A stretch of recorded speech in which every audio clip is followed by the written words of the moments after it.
Hello and welcome back to the channel where once again it's time for some more Warhammer 40,000 Combat Patrol. Today it's issue number 10, which sees us add our Librarian in Terminator armour to our collection, as well as a medium base brush. The Librarian has a retail price of £25 and the base brush £5, meaning the £30 value of this issue against their recommended retail price is by far the biggest saving so far. That's a £20 saving for what you're paying the £10 magazine price. So again, our best issue to date in that regard. Turning over then, we go straight into how to build our Librarian in Terminator armor.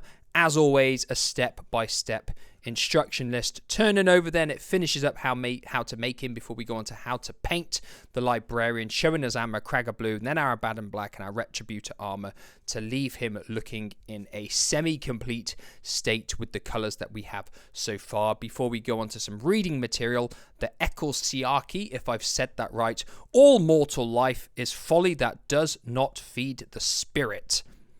Over the page then, we finish up with some information on the Shrines of Faith, the Cult Imperialis, and then over the page we have some reading material on the Devastator Doctrine.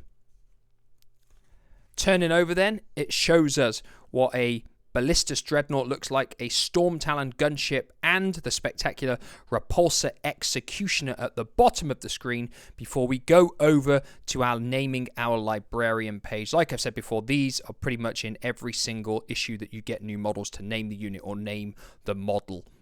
Turning over then, we have our data sheet for the Librarian, detailing all of his statistics and the abilities that he has before we have some information on weapon abilities, starting out with pistols and rapid fire, before we turn over and we've got information on blast, torrent, heavy, devastating wounds, and psychic. Before we have a couple more on the next page, assault and hazardous, before we go on to scenario number 6, mind over matter, and it tells us to set our models up as they are shown on the battle map, with our Librarian in the bottom left corner, the Von Ryan's Leapers, the Winged Tyrannid Prime, and the Termagants, meaning the Librarian's going to have his work cut out for him in this mission. Over the page then, like always, it tells us the Space Marines go first this time, and it guides us through it, I should say, step by step, before it gives us an example on the next page of charging and fighting. We turn over and it gives us the Tyrannid's turn again, breaking it down step by step: movement, shooting, charging, and then the Tyrannids and the Space Marines will fight. And it gives us an example on the next page of moving, shooting, and charging.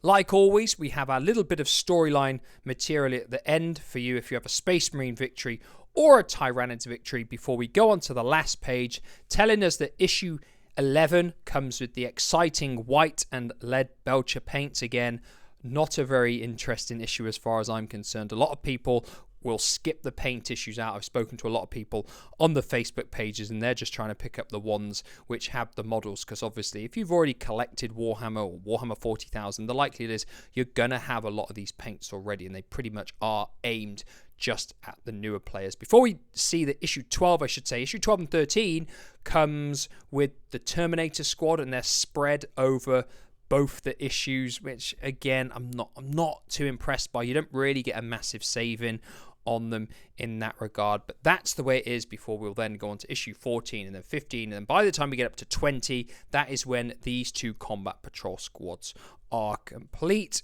As always, let me know your thoughts on this issue. Obviously, the best value issue so far against the recommended retail price. And like always, I'll be back this time next week with some more Combat Patrol. Goodbye for now.